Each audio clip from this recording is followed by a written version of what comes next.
연예라이브 두 번째 소식은 용산으로 이사간 이상민입니다.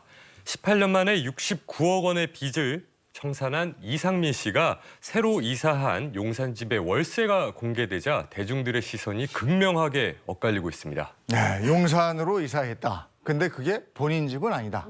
네, 그렇습니다. 69억 원의 빚을 거의 20년 정도의 시간에 걸쳐서 이상민 씨가 드디어 갚았는데요. 최근에 그 이상민 씨가 방송을 통해서도 이야기를 한 적이 있어요. 나는 집 못 산다. 나는 집을 만약에 가지게 되면 지을 거다. 집을 지어서 살 거다라는 이야기를 한 적이 있다고 하거든요. 매매로 그 용산의 집을 또 만든 줄 알았더니 이게 뭐 또 알아보니까 월세 집이다라는 사실이 알려졌습니다. 한 매체 보도에 의하면요. 보증금 없이 월세 560만 원의 계약을 맺고 입주를 했다라는 이야기가 전달이 됐죠. 네, 일단 월세가 560만 원이다. 이것만 해도 좀 놀랍거든요. 근데 보증금이 없는 월세예요? 뭐 여기가 이 용산이 주변에 외국인 거주도 많고 연예인도 많이 살아서 이렇게 보증금 없는 월세 이게 특별한 경우, 특혜는 아니고 많이 있는 경우라고 해요. 그런데 우리가 월세에 보증금이 있어요. 혹시라도 월세가 밀리면 이 집주인이 그 손해보전하기 위해서 보증금 받는 거잖아요. 그런데 이렇게 560이지만 막 금세 막 두 달, 세 달 밀리면 너무 큰 돈이 되잖아요. 그래서 이제 대신 한 1년치, 2년치를 한꺼번에 받는다 그래요. 와, 560만 원 곱하기 12, 24 해보니까 또 억소리가 나는데 자, 그럼 이상민 씨 집은 몇 평일까요? 51평의 월세를 얻었다고 하는데 이게 지금 현재 매매가가 좀 이렇게 요즘 많이 떨어졌죠. 그래서 18억 2,500만 원이라고 하는데 요 매매가 대비 560만 원의 월세가 뭐 너무 뭐 저렴한 거냐 많은 거냐 또 이 계산을 해보니 이게 지금 금리 대비 한 3.6% 좀 넘는 요 정도 수준 말하자면은 뭐 적정한 정도의 그런 어떤 월세 책정이다. 이게 왜냐하면 렌트홈 저도 들어가서 확인해 보니까 한 3.5% 권장하고 있더라고요. 그러니까 네. 비슷한 수준이더라고요. 네. 이게 뭐 보증금 없는 대신에 2년치 월세를 낸다. 이게 이제 전문 용어로 깔세 뭐 이런 건데 그 월세 560만 원? 네. 이렇게 내고 사는 거예요?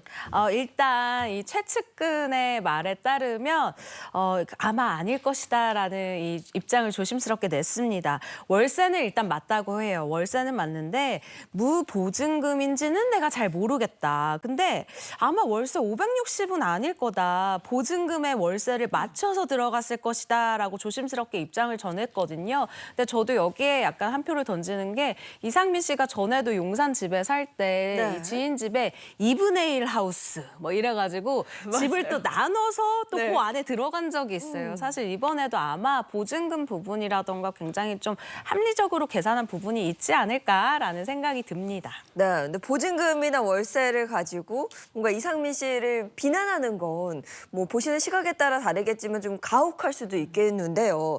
이 고가의 월세 아파트를 산다는 이유만으로 뭔가 비난을 받는다. 이거 어떻게 보고 계세요?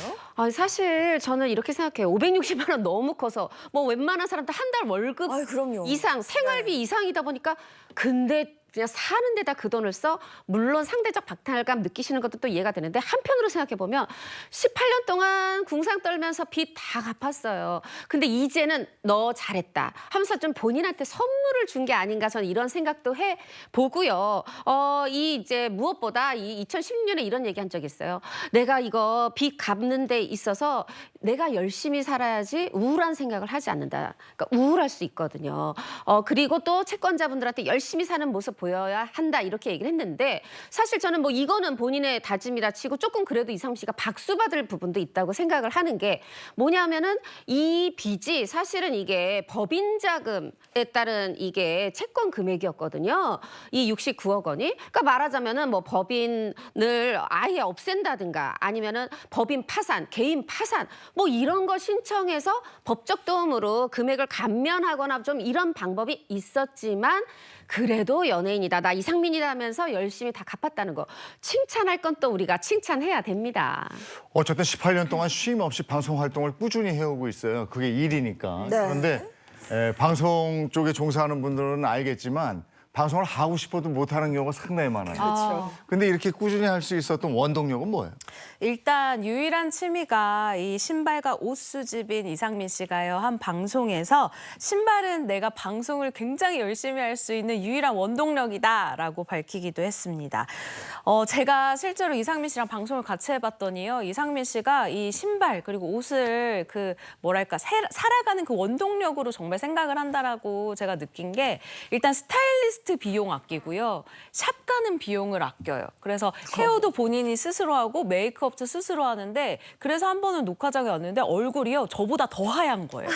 그러니까 얼굴 스스로 메이크업을 했는데 하얗게 화장을 하고 와가지고 물어봤더니 얼마 전에 파운데이션을 잘못 사가지고 너무 하얀 걸 샀다라고 얘기를 하더라고요. 그러니까 그 정도로 일상에서의 생활의 모든 금액을 굉장히 아끼고 있다. 그러니까 인건비를 한 2명 정도의 인건비를 아끼고 있다라고 보시면 될 것 같아요.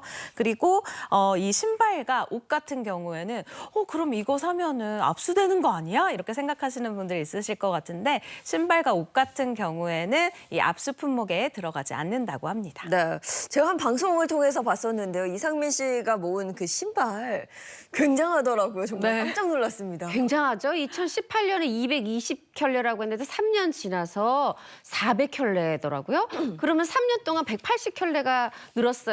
1년이 52주. 제가 곱하기 해보니까 일주일에 한 개 이상 샀다. 요렇게 계산이 되더라고요. 네. 그럼 이번 논란은 왜 생긴 겁니까? 네, 이 부분은 사실 좀 냉정하게 볼 필요가 있는 게 이상민 씨가 일단 현실적으로 자신의 능력으로 현실적인 지금거리에서 살 수 있는 거주할 수 있는 능력에 집에 거주하고 있다라고 볼 수는 있어요. 하지만 이제 대중 정서상 궁상민이라고 했잖아. 지금까지 뭔가 지질이 궁상 이런 이미지로 사랑받았잖아. 근데 이렇게 좋은 집에 산다고? 라는 생각을 하시는 것 같아요.